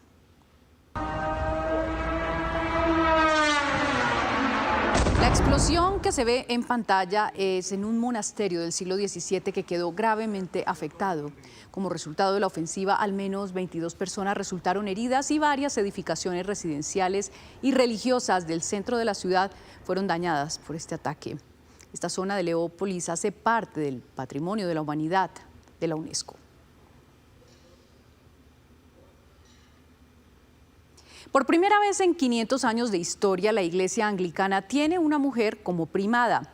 Sarah Mullally fue entronizada como arzobispa de Canterbury. Esta ex enfermera de 65 años que se desempeñaba como obispa de Londres será la líder espiritual de 85 millones de anglicanos en todo el mundo, en una ceremonia que combinó la tradición británica con el simbolismo de otros lugares del mundo. Fue sentada en la Cátedra de San Agustín del siglo XIII ante unos 2.000 invitados, entre ellos el príncipe Guillermo, heredero al trono, y su esposa Catalina. El gran ausente, el rey Carlos III, que fue quien tomó la decisión de nombrarla y es de hecho la cabeza de la Iglesia Anglicana. Y para el cierre, un insólito momento que se vivió en la Casa Blanca cuando la primera dama Melania Trump apareció escoltada por un acompañante sorprendente. Ella era la anfitriona de primeras damas de todo el mundo para la cumbre inaugural de la coalición Fomentando el Futuro Juntos, un proyecto de educación y tecnología. Y apareció acompañada por un elegante robot blanco y negro. Él mismo se presentó como un humanoide llamado Figura 3. Les dio la bienvenida y se retiró de la sala. Para los más suspicaces, el aparato no es chino, es hecho en Estados Unidos. 2 de la tarde, 48 minutos. Gracias por continuar con nosotros. La Cancillería colombiana confirmó que fue aplazada la reunión que buscaba destrabar la crisis diplomática y arancelaria entre Colombia y Ecuador. El Ministerio de Relaciones Exteriores explicó que el encuentro previsto para hoy en Lima, allá en Perú, al que asistirían delegados de los ministerios de Minas, Agricultura y Comercio Exterior de los dos países, será reprogramado. Como se recordará, la guerra económica se inició con la decisión del país Ecuador de imponer aranceles hasta del 50% a productos colombianos. Entre tanto, la crisis económica en la frontera entre Ecuador y Colombia se agrava. Hoy se completan 17 días de protestas que piden soluciones a esta disputa arancelaria. David Sánchez, ¿cuál es la situación en el puente de Rumichaca? Buenas tardes. Compañeros, pues sigue la protesta en el puente internacional de Rumichaca. Los manifestantes ya completan 17 días bloqueando el tránsito de todo tipo de vehículos y de carga. Mientras tanto, había expectativa por la reunión que fue aplazada en Lima y por ello es incierto lo que va a suceder si se mantiene o no en la protesta. Mientras tanto, hoy se llevó a cabo una Eucaristía presidida por el obispo de Ipiales y de Tulcán, precisamente para pedir por claridad y porque la situación económica y social mejore. Les contamos. La diócesis de Ipiales y Tulcán desarrollaron una Eucaristía en la frontera colombo-ecuatoriana con los afectados por la crisis arancelaria entre ambos países. También para pedir a nuestros gobernantes para que dialoguen, conversen, disciernan, se acerquen al pueblo y decreten leyes, medidas, pero que sean pensando en el bien común de todos. de todos, pero especialmente de los pobres. La situación en ambos lados de la frontera, desabastecimiento, zozobra, angustia, desabastecimiento de todos los productos. Es muy grave, muy dolorosa esta situación. La protesta contra los aranceles que bloquea la frontera ya completa 17 días. Nosotros lo único que queremos es, entre más rápido lo hagan, lo solucionen nuestra frontera, es mejor. Porque usted sabe que la frontera dinamizada genera trabajo. La frontera que esté paralizada genera crisis social. Según los manifestantes, los aranceles están provocando desempleo y crisis. Y hoy más que nunca pensábamos que eso iba a ser posible, porque además Ecuador presenta ahora una situación con un tema energético que era previsible, que se veía venir, lo tuvieron y lo vivieron desde diciembre, con racionamientos de todo el día. Y ahorita se pensaba que esto era un punto más, es un punto más, para que ellos se acerquen, hablen tanto de la energía como del tema del oleoducto, y como del tema de los aranceles y como del tema de la seguridad. Hasta el momento no se ha definido las acciones a seguir y si el bloqueo a la frontera se levantará el día de hoy. Precisamente la Iglesia Católica hizo hoy un llamado a los presidentes de Colombia y Ecuador para que resuelvan esta crisis que se agudiza en la frontera. Rocío Franco, ¿qué dijo la Iglesia? Pues la Iglesia está muy preocupada por la situación, ha evaluado la dificultad que están teniendo las personas, no solo a nivel social, económico, sino también de orden público, la seguridad comprometida, el tema del desempleo. Por eso han señalado, le han enviado una carta a la propia Conferencia Episcopal Colombiana y la ecuatoriana, específicamente a los dos presidentes, a Gustavo Petro y Noboa de Ecuador, para que se reúnan, para que tomen la determinación de tender puentes. Al respecto se ha referido la Conferencia Episcopal Colombiana. La invitación que hace la Conferencia Episcopal a los dos presidentes, al presidente Gustavo Petro y al presidente Noboa, es precisamente a tender puentes. En primer lugar, los puentes son humanos, porque es la cultura del diálogo, es la cultura del encuentro, es a no temer sentarnos a la mesa para, sobre las diferencias, también encontrar puntos de acuerdo, sobre todo pensando en el bien común de las poblaciones afectadas. Ha señalado el obispo de Ipiales que la situación es muy compleja, que la radiografía es muy preocupante, por eso la intervención de la Conferencia Episcopal de ambos países. Los problemas no son solamente el cierre de la frontera, los problemas son muchas realidades que de lado y lado fronterizo debemos abordar, reflexionar, trabajar con las autoridades por cambiar. Ha señalado la Conferencia Episcopal y también el obispo de Ipiales que este viernes se hará un vía crucis como una gran apertura a lo que será la Semana Santa, pidiendo por el restablecimiento de la situación en la frontera colombo-ecuatoriana. Ojalá así sea, Rocío, gracias. Y en Medellín, alcaldes de las ciudades capitales se reunieron para hacer un balance de los principales retos que enfrentan los territorios. Denunciaron falta de apoyo y poco diálogo con el gobierno nacional. Dicen que están enfrentando solos crisis como el desempleo, la salud y la seguridad. Camila Olaya nos tiene más detalles. Camila, adelante.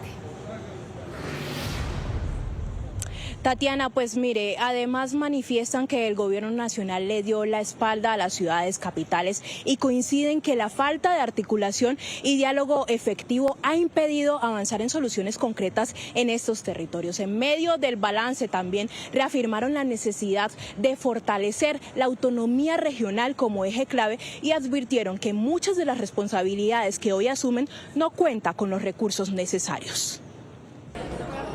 Al cierre de la asamblea de Asocapitales en Medellín, los alcaldes de las diferentes ciudades coincidieron en una preocupación, la falta de diálogo y articulación con el gobierno nacional. Desde ciudades como Pasto hacen un llamado urgente. Mire que en este momento esa guerra de aranceles entre Ecuador y Colombia ha ocasionado unos efectos económicos impresionantes para el municipio de Pasto, para el departamento de Nariño, que no nos impide a nosotros avanzar en la productividad y la competitividad.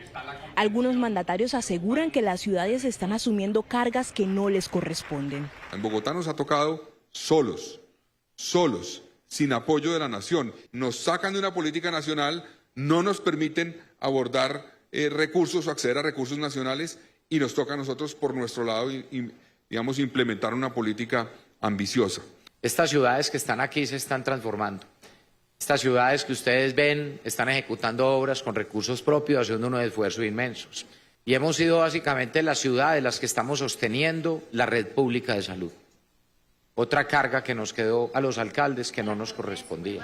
A la preocupación por salud, empleo y seguridad en las principales ciudades se suma una alerta de la rama judicial.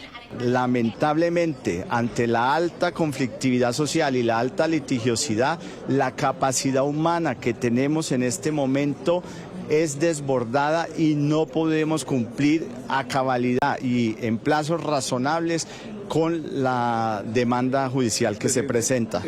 Entre tanto, los alcaldes enfatizaron en la necesidad de fortalecer la autonomía regional. Y mire, al cierre de esta asamblea, los alcaldes también manifestaron esa necesidad de articulación con los candidatos presidenciales para el próximo gobierno. Gracias, Camila. 2:56 p.m. En otros temas, este 2026 ha sido un año climáticamente atípico. Así lo afirman las autoridades mientras advierten que las lluvias continuarán, especialmente en las regiones andina y Caribe. Les contamos lo que dicen los expertos. Este 2026 ha sido un año climáticamente atípico según las autoridades. En enero y febrero, frentes fríos inusuales intensificaron las lluvias en zonas donde normalmente hay tiempo seco para esos meses. Y en varias regiones del país las precipitaciones han superado los promedios históricos. A esto se suma que en marzo normalmente inicia la primera temporada de lluvias, especialmente en las regiones Caribe y Andina. Las cifras de damnificados, según Carlos Carrillo, director de la UNGRD, evidencian la magnitud de la situación. En lo corrido de 2026 se han registrado más de 600 emergencias en 24 departamentos del país. Esto ha dejado un saldo de 155.000 familias damnificadas, lo cual es sustancialmente mayor al año anterior, donde para este momento del año teníamos apenas 23.000 personas, 23.000 familias registradas como damnificadas. Al respecto, Carrillo anunció que la UNGRD destinará 8.7 billones en el plan de recuperación en los 8 departamentos afectados por los frentes fríos, a los que ahora se suman las temporadas regulares de lluvia. ¿Cómo seguirán las lluvias en los próximos meses? Esto dice el IDEAM. Hemos visto un marzo donde continúan las lluvias en casi todo el territorio nacional. Esperaríamos que en el mes de abril también continúen, aunque las predicciones climáticas están mostrando que estas lluvias no van a estar tan fuertes como históricamente se espera en un mes de abril, y también continuarían hasta el mes de mayo con menor intensidad de lo que suele ocurrir. Pero al tiempo que se pronostican más lluvias, también se alerta sobre la posibilidad de que se presente el fenómeno del Niño en el segundo semestre del año. No tenemos certeza ni sobre su inicio exacto, ni sobre la duración de este, ni sobre su intensidad. Lo que estamos viendo es que hay una probabilidad de que pueda consolidarse. Las autoridades recomiendan a los gobiernos locales prepararse ante la posibilidad de la llegada del Niño en el segundo semestre del año, un fenómeno que suele estar asociado con menos lluvias y condiciones de sequía en gran parte del país. A 23 años de prisión acaba de ser condenado el actual congresista Ciro Ramírez por parte de la Sala de Primera Instancia de la Corte Suprema de Justicia en una sentencia de más de 400 páginas que le impone una multa de más de 22.000 millones de pesos. Y es que la Corte lo que encuentra aquí es que él habría liderado una organización criminal de la cual hacían parte muchos funcionarios públicos y que este entramado criminal estaba relacionado con direccionar contratos a específicos contratistas para que tener algún tipo de rédito en las votaciones. La Corte Suprema de Justicia ha determinado que esta condena solo se ejecutará en caso de que quede en firme, es decir, que él mantendrá su libertad hasta que comparezca ante una segunda instancia que se surtirá ante la Sala Penal de la Corte Suprema de Justicia. A esta hora continúa la investigación por parte de la policía contra un hombre que estaba en estado de embriaguez y que atropelló a una oficial de la policía. El hombre huyó y por medio de cámaras de seguridad y por una persecución que realizó la policía fue capturado en momentos en que trataba de escapar hacia el norte del valle.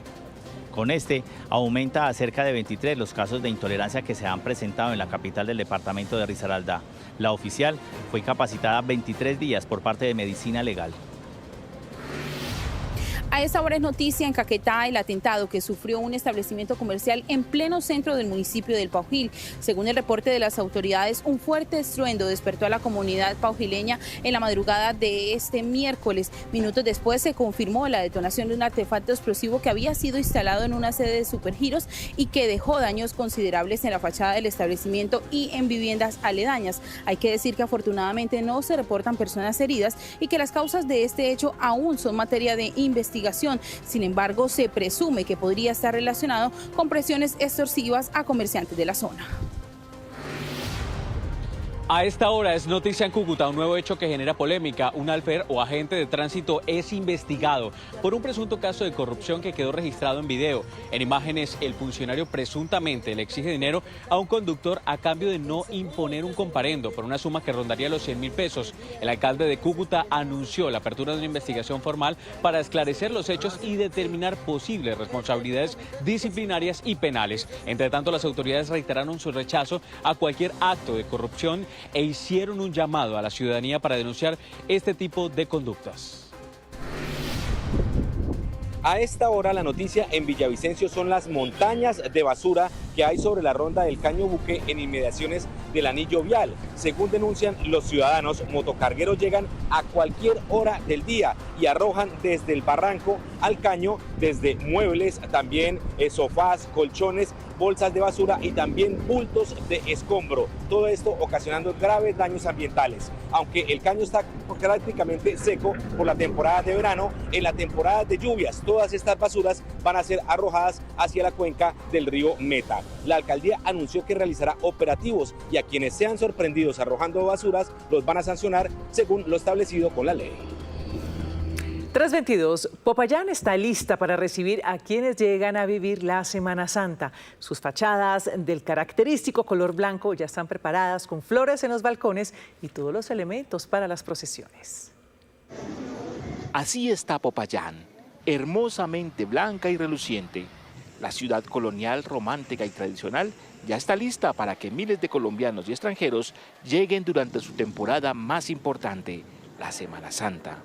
Los habitantes de la Ciudad Blanca se han preparado, pintando sus fachadas, enluciendo casas, edificios y dándole vida a los balcones tradicionales con los tradicionales geranios, atendiendo el tradicional decreto de enlucimiento que desde hace más de 2 siglos se dicta en Popayán. A que pinten las fachadas de sus viviendas, de sus locales, para la semana más importante que tiene nuestra ciudad. Las imágenes, paramentos, andas y demás elementos semanasanteros también se reparan y se limpian durante estos días. En el taller de la Junta Permanente Pro Semana Santa de Popayán se afinan los detalles para que la imaginería de la Ciudad Blanca esté reluciente durante los desfiles sacros. Aquí trabajamos todo el año para una semana. Pero como le digo, esto se incrementa el trabajo en estos últimos días, pero todo en el nombre de Dios va a salir perfecto. Conciertos de música religiosa, de música clásica, así como una variada programación cultural, artística y de todo tipo de actividades se puede vivir durante la Semana Santa en Popayán. Es una semana mágica.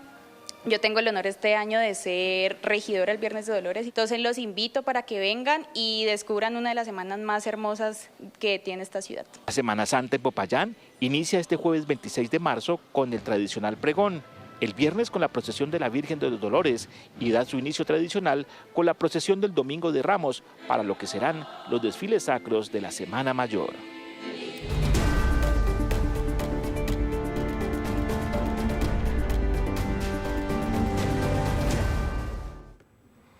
Es hora de conocer qué tendremos esta tarde en Negocios DITU, el nuevo canal económico de Caracol Televisión. Daliana Garzona nos cuenta. Muy buenas tardes, Daliana. Nicolás, ¿qué tal? Muy buenas tardes. En Negocios DITU vamos a estar hablando de la solicitud que están haciendo los diferentes gremios económicos del país a la Corte Constitucional para que se frene el pago del impuesto al patrimonio. Recordemos que el 50% de este pago se deberá hacer el próximo 1 de abril y le piden al gobierno priorizar el gasto existente y además evitar el marchitamiento empresarial. Vamos a estar abordando el tema con María Alejandra Osorio, ella es la directora ejecutiva de Acopi Bogotá y Cundinamarca. También seguiremos revisando esas unas pérdidas de más de 60.000 millones de pesos que han dejado hasta ahora los bloqueos que se llevan a cabo en 4 vías principales del país. Estaremos conversando con Nidia Hernández, presidenta de Colpecar, sobre estos impactos. Y finalmente, en buenas noticias, estamos hablando de la Semana Santa, porque además de ser una festividad religiosa, se ha consolidado como una temporada turística clave para nuestra economía. De acuerdo con proyecciones de ANATO, se van a movilizar más de 6 millones de viajeros en esta oportunidad. Así que estas y otras noticias en minutos acá en Negocios DITU. Los esperamos. El tema gastronómico se mueve muy bien en esa ciudad por esos días, Daliana. Gracias. Y también es momento de saber que tendremos en Caracol en Vivo nuestra señal digital. Luisa, hola. Ana Milena, buenas tardes. Hoy vamos a hablar también, igual que en Negocios DITU, pero desde el lado de la actualización de lo que sucede con el paro minero en el Bajo Cauca antioqueño. Ya lo decíamos, más de 72.000 millones de pesos en pérdidas solo en transporte de carga, pero todavía no se llega a un acuerdo y la mesa se aplazó para el próximo lunes, lo que deja a estas vías de pronto con un bloqueo prolongado. Y claro, los 5 vehículos incinerados en medio de estos bloqueos también, y cómo van a avanzar entonces esas conversaciones para volver a habilitar una de las vías más importantes de Colombia. Pero también vamos a hablar de política. Hoy se conoció el tarjetón oficial para la primera vuelta presidencial, las caras de los 14 y las 14 precandidatas o candidatos, candidatos presidenciales con sus fórmulas vicepresidenciales. Conozca entonces el tarjetón que usted va a poder usar o el que va a marcar el próximo 31 de mayo en esa primera vuelta presidencial. Y por último vamos a cerrar con deportes, porque mañana en ese amistoso Colombia versus Croacia estamos muy atentos a estos 3 entrenamientos que ha tenido la selección Colombia, cómo se prepara para el encuentro de mañana y claro, las opiniones y las perspectivas del equipo croata sobre lo que es el seleccionado colombiano. Esto y más en segundos en Noticias Caracol en Vivo.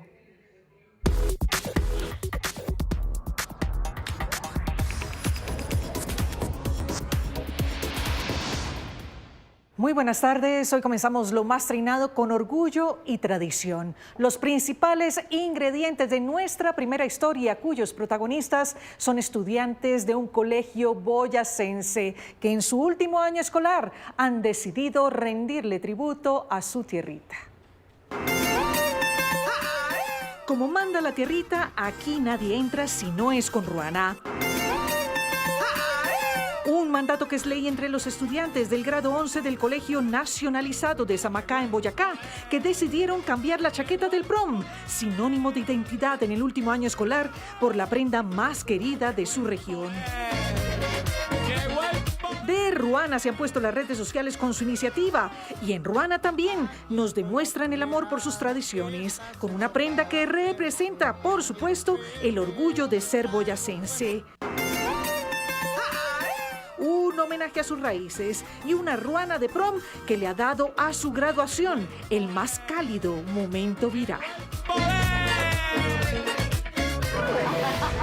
De estudiantes con nota alta a uno con 0 en conducta. Y es que miren ustedes cómo este robot terminó noqueando a un niño durante un desfile en China. En medio de la presentación, el robot se acercó demasiado al público y uno de sus brazos metálicos impactó el rostro del pequeño. Demasiado tarde llegó la reacción de quienes controlaban el robot, que continuó su marcha, eso sí, a metros de los curiosos. Y un clásico viral llega a lo más trinado para recordarnos que la felicidad está en las cosas más simples. Para la muestra, este perro callejero, al que el sonido de los tambores lo llevó a vivir el momento más feliz de su existencia. Ocurrió en Asheville, Carolina del Norte, en los Estados Unidos. Y como diría una canción popular, fue casi una experiencia religiosa para este peludo contagiado por el ritmo.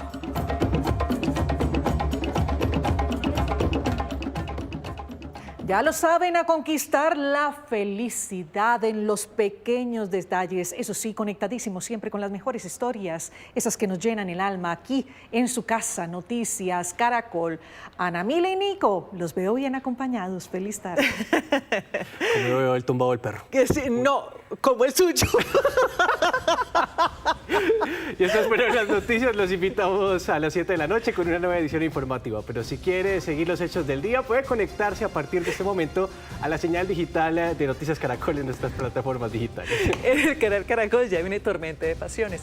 Esto es Noticias Caracol. Primero la gente. Chao.